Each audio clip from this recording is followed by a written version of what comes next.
For decades, Tom Silva has been the calm, trusted expert of This Old House and Ask This Old House, the guy who always knew exactly how to fix the problem and make it look easy.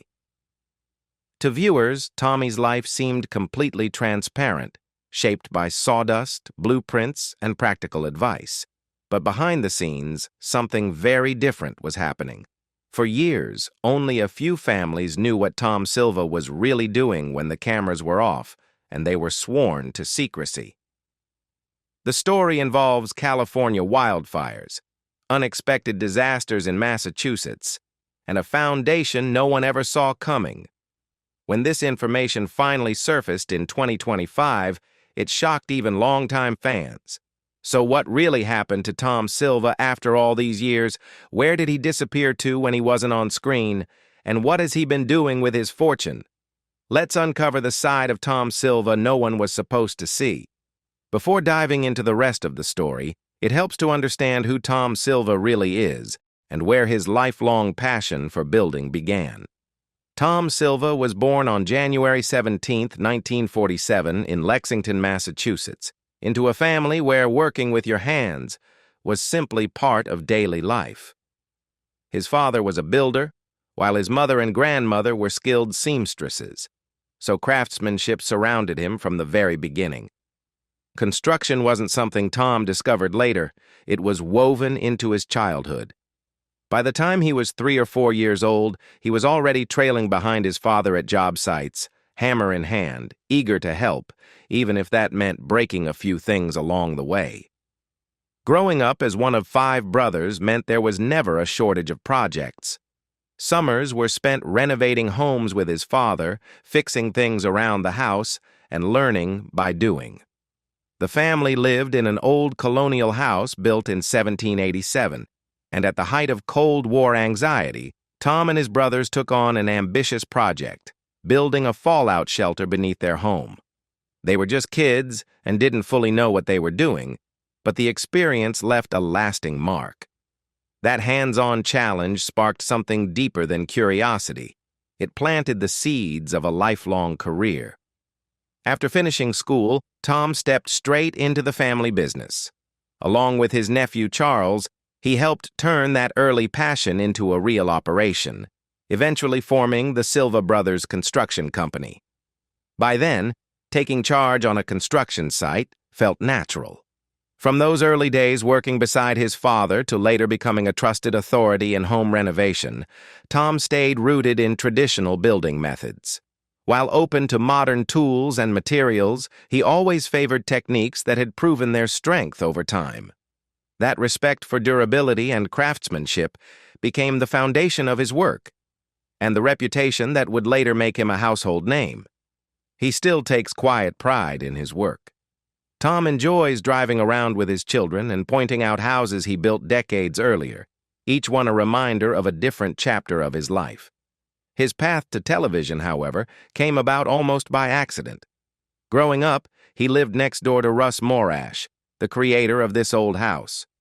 Tom's company, Silva Brothers Construction, first caught attention when they were hired to build the original set for the Victory Garden. When Morash initially approached Tom about television, Tom turned him down, saying he was simply too busy with construction work. Morash didn't give up. Instead, he brought a small crew to one of Tom's active job sites just to talk shop. That visit changed everything.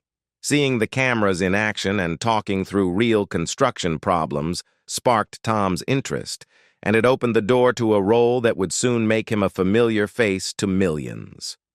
Over time, Tom became an essential part of This Old House, and later, Ask This Old House.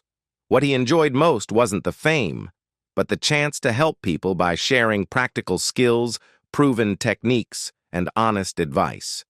When viewers approached him to say thank you, it meant more to him than any on-screen recognition. Away from filming, he could usually be found in his workshop building furniture or out on his boat, enjoying quieter moments. Beyond television, Tom also contributed articles to This Old House magazine and related publications, extending his teaching beyond the screen. Over the years, the shows expanded in scope and influence, eventually growing into a full brand that included multiple programs, a major website, and a widely read magazine. Across decades on the air, the franchise earned widespread respect and a total of 17 Emmy Awards. One particularly memorable project came with the renovation of the Weatherby farmhouse in Westwood. The transformation was popular with viewers, but it also marked a rare moment of disagreement behind the scenes, when the host and the team didn't fully see eye to eye on the project's direction. Moments like that showed the reality of renovation work. Decisions aren't always simple, even among experts. Away from the job site, Tom had talents few people expected. Long before he became known as a master carpenter, he could sew, a skill passed down through his family. When his daughter was in elementary school, he even made some of her clothes himself. In the late 1980s, Tom married his wife Susan, and together they built a life that has lasted more than 3 decades. They raised 2 children, Kate and TJ, and settled into a historic 1800s home in a Boston suburb. While the house carries deep history, Tom continually refreshes it with his own hands, blending old character with thoughtful modern updates. As the lead carpenter on This Old House and Ask This Old House, Tom became known not just for his technical skill, but for his ability to explain complex construction concepts in clear, practical terms. Viewers appreciated that he never talked down to them.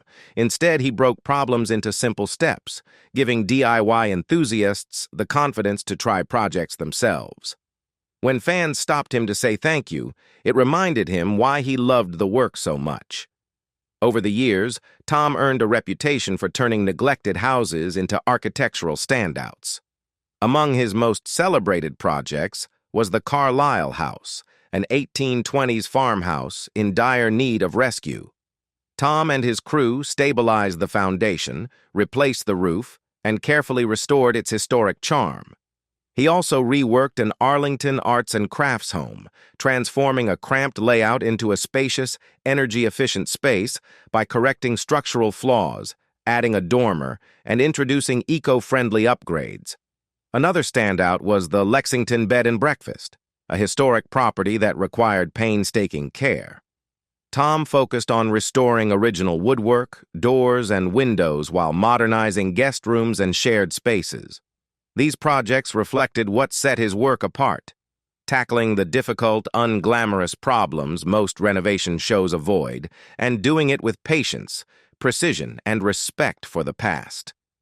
In one episode, the team faced a surprisingly tricky problem: how to meet electrical code requirements in a sleek, modern kitchen that had more windows than wall space.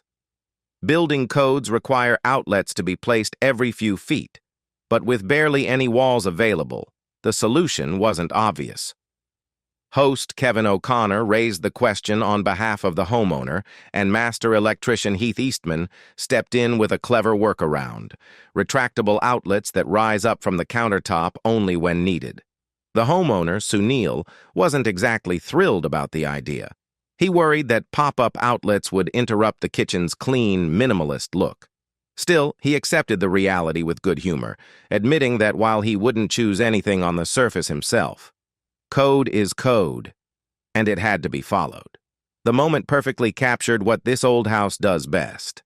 Instead of turning the disagreement into drama, the show treated it as a teaching opportunity, allowing experts like Eastman to explain their reasoning while respecting the homeowner's perspective.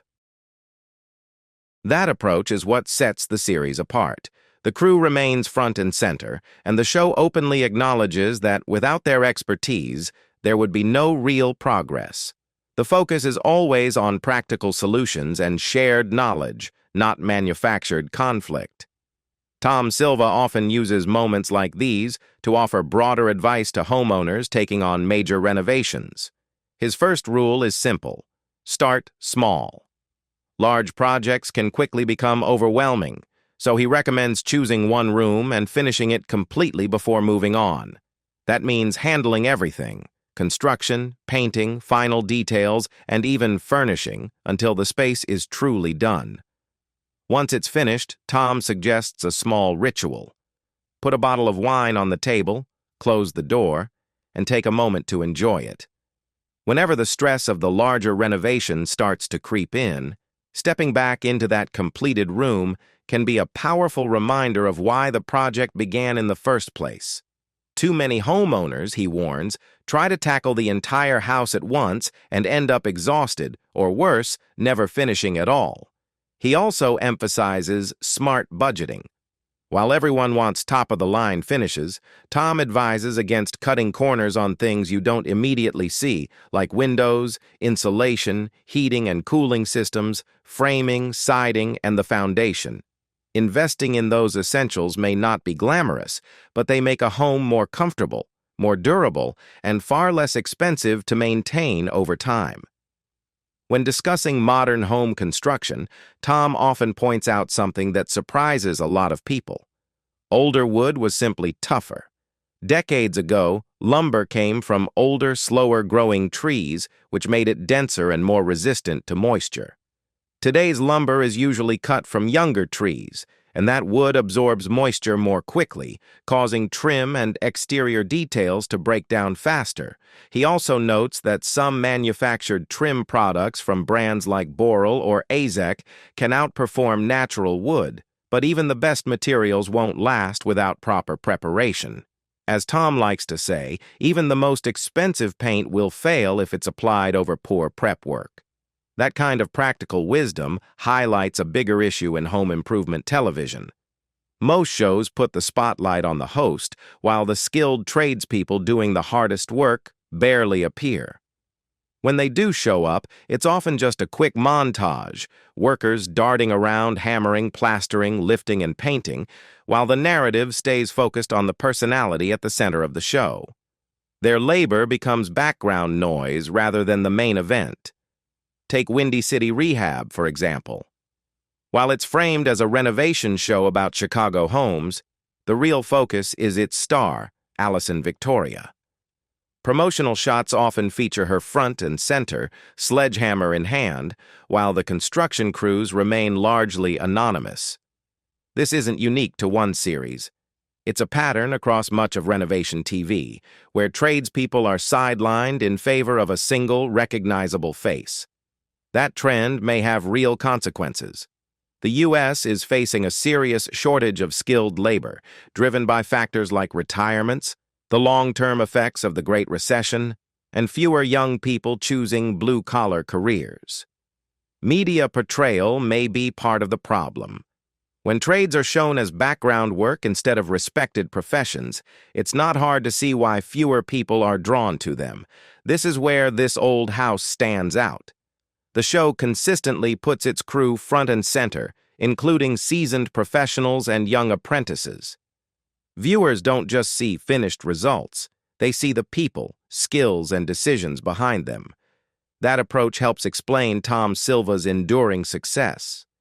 His reputation wasn't built on flash or personality alone, but on decades of visible craftsmanship and teaching.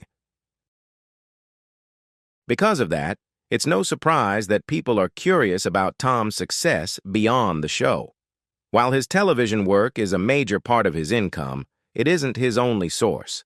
Over the years, he's applied his expertise to a range of projects and ventures, turning a lifetime of hands-on skill into a career that's both respected and sustainable.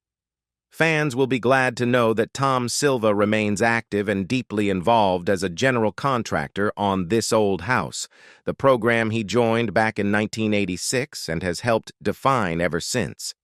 While the cast has evolved over the decades, the show has never lost its original spirit. Bob Vila was the first host, followed by Steve Thomas in 1989.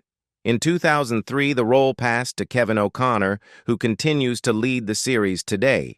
Longtime viewers will also remember master carpenter Norm Abram, who stepped away from the show in 2022. As of 2024, Tom Silva's estimated net worth is around $2.5 million, earned through decades of craftsmanship, teaching, and television work. Despite a career filled with success, one of the most emotional moments in the show's history came when this old house took on a deeply personal project.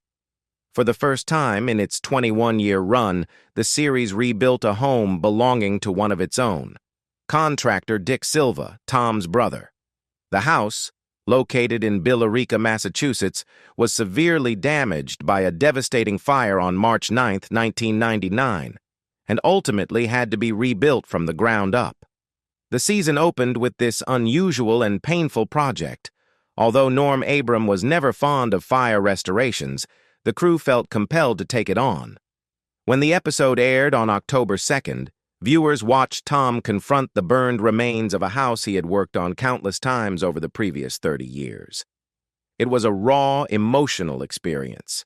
7 fire trucks from 3 towns battled the blaze for 5 hours as Dick looked on, joined by family and friends, including Tom, sharing tears and quiet embraces in the cold air.